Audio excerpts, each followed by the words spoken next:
So it'll be a challenge this week, but our guys are going to be prepared and we'll be ready. Looking forward to it, getting back on the field after a little time off. Go ahead. In the roster a little bit. Yep. I talked to Jared Goff yesterday. He was talking about trying to get Jamo a little more involved. Like, what did you see? Is there any areas you can see or you self-scout ways to possibly get him more involved this final stretch of the season? Yeah. I'm not going to let you know that, but yeah. I looked at everything as far as that. I'm going to do a better job with that. But there has been opportunities where it just didn't happen. You know what I'm saying? It's not like we ain't going to try to target him. So that was the biggest thing. So I looked at everything, and I failed him. That's what I told him, you know what I mean? I have to do a better job with that. But it's a two-way street, you know what I'm saying? So we were definitely looked at that. How's he responded, though, as far He's as great. like? Listen, man, this guy, he's awesome. He doesn't say anything. He just goes and plays. Like I said, I wouldn't fault you if you're pissed at me. You know what I mean? And because I've coached that position. I played that position, you know what I mean? And I know he works too hard. But, you know, we got to make sure that we're going out and doing the right thing, the right techniques and this and that. It's not just him, it's everybody. You know what I mean? When did you guys have that conversation, and just what was Jamo's reaction to the things that you shared? He was great. He was great. He was, "Hey, don't sweat it, you know what I mean? I'm like, listen, man, I'm going to do a better job. That's my job during the bye week, you know, because I stayed here, and that was my job in third down to really study that and just create how do I get him open, you know what I'm saying? Because there's a lot of, especially on third down, they're doubling Saint, they're doubling him. There's a lot of stuff that's going on. So I have to be creative. I have to go in the archives, you know, to try to get these guys open better. A lot of talk about getting better on third down. That's been kind of Dan's talking point. Yeah. You know, I looked at the numbers, fairly similar on situations, medium, short to last year. It's those third and longs that really seem to be a problem. I think 0 for 20 on 3rd and 10 and longer. Yeah. How difficult is it getting going on those plays, scheming those plays up in particular? Listen, I looked at all the third downs, and I put, okay, why did it happen, okay? And it's a collective reason that we're not having results on certain times, okay? And it's just, what it boils down to is just execution. I know everybody says that, but really that's what it is. Because there might be a guy open, oh, we didn't pick it up right, or somebody got beat, you know, or we dropped the ball. It's all these things. It's all collectively. Or it was a bad call on my part, you know what I'm saying? That was the biggest thing that I took from it. Because if you take some of that stuff away, even the last game, there was a couple opportunities, man. We could have had some big plays. And it just didn't happen. So that the scheme of things, that's what I was like, man, what are we doing wrong here? It wasn't that. It was just like, man, collectively, when we do things right, pretty damn good. So that was the biggest thing that I took from it. And I went back and watched every single one of the third downs last year that, you know, Detroit ran last year. And it's the same type of concept. I mean, in my mind, that's kind of the stuff I've been doing. I want to run the same type of concepts, and I got to dress it up with formations here and there and find ways to get guys off. But we have to do it collectively, okay, as a group. It's just not one individual. It's collectively where we're breaking down, and sometimes we're getting beat at critical times. You know what I mean? It happened in the Kansas City game. We had a chance to hit Jamo for a big old play on third down, and we got beat, you know. So that's what's going on third down. And then sometimes, you know, 3rd and long and things, you know, we're in 4 down. You know, I'm trying to get the 4th and 2, and you know what I mean? And sometimes the calls is not try to get the first down sometimes, and that happens sometimes when you look at it. So that's kind of what's going on. I feel good where we're at right now. We just put the 3rd down package in. I feel really good.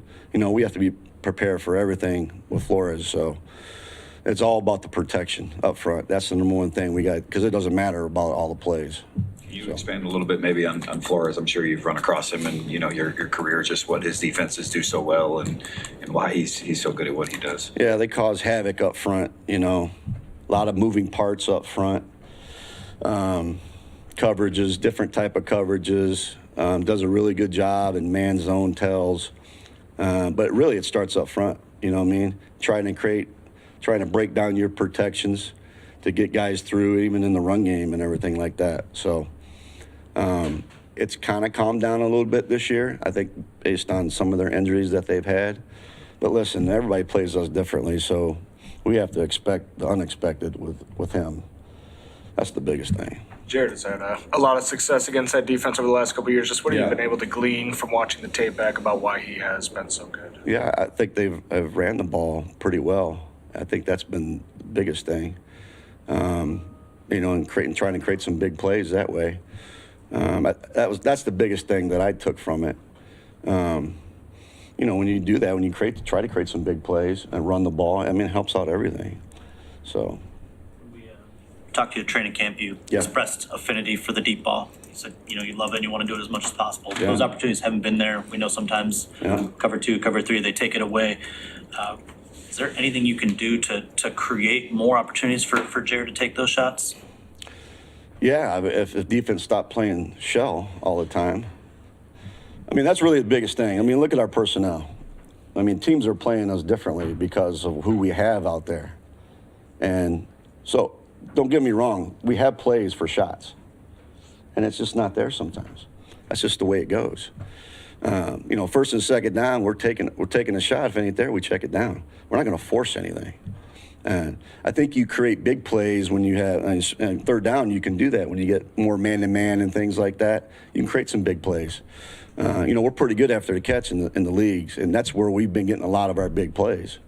So, but as the season goes on and people catch up to your tendencies, this guy's getting this, defenses are not dumb. So there's always we always have plays where we're trying to take shots. If it ain't there, we're going to check. We're going to be smart. Patience and being There's smart no question. is such a huge part of your job, the quarterback's job. That's what Jared's done. He's done a great job. He's done a great job with that. And that's smart football. If it's there, we take it. If it's not, we check it down. That you don't force anything. You just don't throw it up. And that's not what you do. Back to Eric's question, I mean, a lot of that shell is due to Jamo and his speed. Does he understand, like, when he's not getting, maybe the touches he wants? Listen, he he understands. He totally understands. Coach, there's a really interesting connection with you and Nick Whiteside of all people on this Say again? roster. There's an interesting connection with you and Nick Whiteside, same high school. You said your brother coached him. With his little introduction to the NFL world this past weekend, did you just have any conversations with him and just being from the same area and everything? No, I didn't even see what he did because I'm too consumed in what I'm doing. I heard the crowd. I saw the replays. I think it's awesome, to have somebody from my high school that can do that. It's good. It's kind of like my story a little bit, He's had a lot of ups and downs, and he's fought his way. And listen, he had opportunity. He did a good job, and hopefully that gives him confidence. And you never know what can happen. When you get confidence, guys change, in different environments.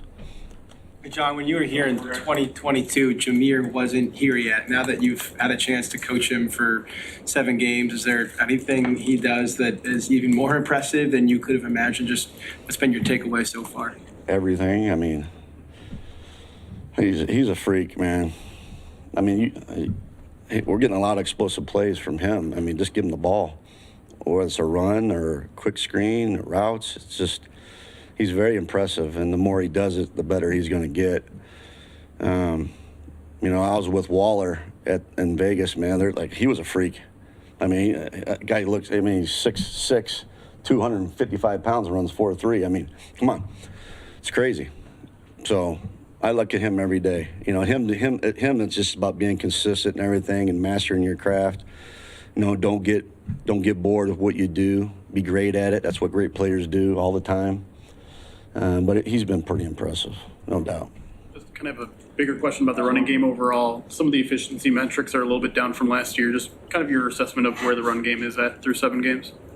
I think we've been pretty efficient as of late. We got some big plays. But hey, listen, Hank does a great job. Coach Campbell, those guys do a great job with the run game, trying to scheme thing. Again, people play us differently. It's a loaded box, and we're running the ball in a loaded box where normally people, hey, let's just throw it. But why do we do that? Because our wideouts block. Our wideouts block, and teams know that. But we don't care because they block. A lot of teams do care because a lot of receivers don't block the way our guys do. Because that's why we're a great team. We're unselfish. You know what I mean? So I'm not worried about that right now. You said that a couple times that teams play you different, you know, Yeah. than everyone else. And I think you've said it before. Other people have said it. Can you just explain that a little bit more? Like, what the situation? When you got weapons like we do, or like you play this opponent, a division opponent, right? They kind of know what you do. Like when we watch them on defense, we're watching other teams in our division because you know how to play each other. You know what I'm saying? So when you see that, when other teams see like what we're doing, they pick up on things. And then, oh, that's a big tendency. Oh, we're going to do this. You know what I mean? So that's why, you know, we stay on top of our self-scout and everything. Or like coverage-wise, you know, third down, you know. Maybe we won't see a lot of man-to-man. I don't know. That's Personnel is There's no essentially- question. It's all about the personnel. It is all about the personnel. I mean, if you don't, I mean, we got 5 weapons, right? If you got 1 or 2, I mean, you can just go over there and just shut that down. You know what I mean? So that's why, you know, when I was talking to the guys about third down, some guys are going to have to step up because Saint is getting doubled, and now Jamo's getting doubled. You know what I mean? So we have to step up that way. But that's what happens. And so, I mean, that's why I stay here, and that's why we find ways to get these guys open the best way that we can.